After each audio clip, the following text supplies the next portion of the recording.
Hey guys, welcome to Techies Guru. Today we'll be learning how to turn on dark mode on Google Play Store, and now let's dive right in. Now to turn on dark mode on Google Play Store, first open up your Google Play Store application on your phone. And when you open your Google Play Store application, this kind of interface will be available for us, where at the top right corner of the screen you can see your profile picture icon available for us at the top right. Tap on your profile picture icon at the top right corner of the screen, and when this interface appears, you can see the settings option at the bottom of the screen just below the personalization in play.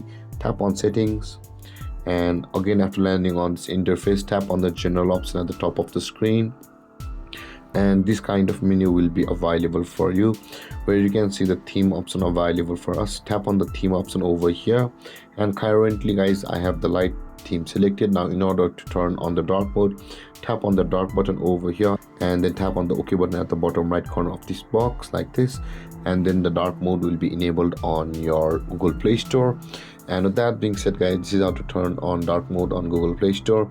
And if you have any confusions or questions regarding the topic, feel free to comment in the comment section below, and don't forget to like, subscribe and hit that bell icon for more videos. Thank you for watching guys. Peace.